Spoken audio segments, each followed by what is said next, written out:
Hello বন্ধু, মজাদার recipe নিয়ে হাজির হইলাম।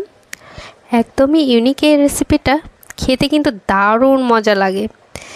এরকম করে বড় মাছের চাকা দিয়ে এরকম দেখতে পাচ্ছেন তরকারিটার থিকনেসটা কীরকম। তো কী রান্না করেছি সেটাই দেখুন। এই তো হচ্ছে ঘাটি কচু। বাজারে কিন্তু এখন অনেক ঘাটি কচু পাওয়া যায়। আর দেশি আলু নিয়েছি, একদম ছোট ছোট দেশি আলু, ওগুলোকে সিদ্ধ করে ছিলে নিয়েছি। আর এখানে বড় বড় সাইজের মাছগুলো আমি তেলাপিয়া মাছ ভালো করে ভেজে নুন হলুদ দিয়ে উঠিয়ে নিয়েছি। মাছ ভাজার তেলে ফোড়ন দিয়ে দিয়েছি গোটা জিরা, আর দিয়ে দিব আমি দারচিনি ছাল। দেওয়ার পরে একটু তেলে ফ্লেভারটা ছড়িয়ে পড়লে এখানে দিয়ে দিব আমি পেঁয়াজ কুচি, কাঁচামরিচ চিরা দিয়ে দিব। দেওয়ার পরে একটু তেলে নাড়াচাড়া করে নিব। আর এই রান্নাটা খেতে কিন্তু গরম ভাতের সাথে দারুণ মজা লাগে। এভাবে একবার হলেও ট্রাই করে দেখবেন বাসাতে, আশা করি ভালো লাগবে। মশলাটা একটু কষানোর জন্য আদা জিরা বাটা আমি দিয়ে দিলাম, আর রসুন থেতো করা অনেকগুলো দিয়ে দিলাম। তারপর দিয়ে দিলাম লবণ স্বাদ মতো, আর পরিমাণ মতন হলুদ গুঁড়োও দিয়ে দিচ্ছি। দেওয়ার পরে এগুলো সবগুলো উপকরণ ভালোভাবে কষিয়ে নিতে হবে। এজন্য আমি মরিচের গুঁড়োটাও একবারে দিয়ে দিলাম। কাঁচামরিচ দিয়েছি, সেই অনুযায়ী মরিচের গুঁড়োটাও দিয়ে ভালোভাবে একটু নাড়াচাড়া করে মশলাটা কষিয়ে গেছে, দেখতে পাচ্ছেন তেলটা ছড়িয়ে পড়েছে।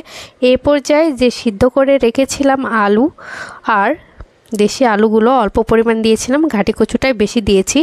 দেওয়ার পরে একটু চটকে নিয়েছি হাতের সাহায্যে, দিয়ে ভালোভাবে একটু নাড়াচাড়া করে মিক্সড করে নিলাম। তারপরে একটা বড় সাইজের টমেটো দিয়ে দিলাম। অবশ্যই টমেটো দেওয়ার চেষ্টা করবেন, তাহলে কিন্তু খেতে দারুণ মজা লাগে আর স্বাদটাই একদম বেড়ে যায়। ভালোভাবে একটু নাড়াচাড়া করে এটাকে আমি কষিয়ে নিচ্ছি। দেখতে পাচ্ছেন তেলটা কিন্তু কষাতে কষাতে ছড়িয়ে পড়েছে।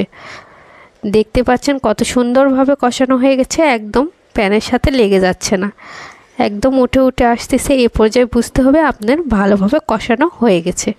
এ পর্যায়ে আমি এখানে জল অ্যাড করে দিচ্ছি পরিমাণ মতো। অল্প অল্প করে জল অ্যাড করে দিতে হবে, একবারে জল অ্যাড করে দিলে এটা কিন্তু দলা পেকে থাকবে। এর জন্য অল্প পরিমাণ জল অ্যাড করে দিয়ে এটাকে ভালোভাবে হাতের সাহায্যে নেড়ে চেড়ে দলাটা ভেঙে নিয়েছি। তারপর পরিমাণ মতন জল দিয়ে এটাকে ভালোভাবে ফুটিয়ে নিয়েছি। ফুটতে ফুটতে তরকারি যখন ফুটে উঠেছে বলকের উপর বলক, তখন দিয়ে দিচ্ছি আগে থেকে ভেজে রাখা মাছগুলো দেওয়ার পরে ভালোভাবে নাড়াচাড়া করে এটা টকবক করে ফুটে যখন গাঢ় হয়ে এসেছে, এ পর্যায়ে আমি উপর থেকে ভাজা জিরের গুঁড়ো আমি দিয়ে দিচ্ছি। শুকনো খোলাতে ভেজে নিয়েছিলাম জিরে, সেগুলো দিয়ে দিয়েছি। আর দেখতে পাচ্ছেন তরকারিটার থিকনেসটা খুব পাতলাও করিনি, খুব ঘনও করিনি। আর এটা রুটির সাথেও বা পরোটার সাথেও এই তরকারিটা কিন্তু খাওয়া যায়।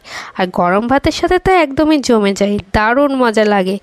একবার হলেও বাসায় ট্রাই করবেন। ধন্যবাদ সবাইকে, পাশে থাকবেন।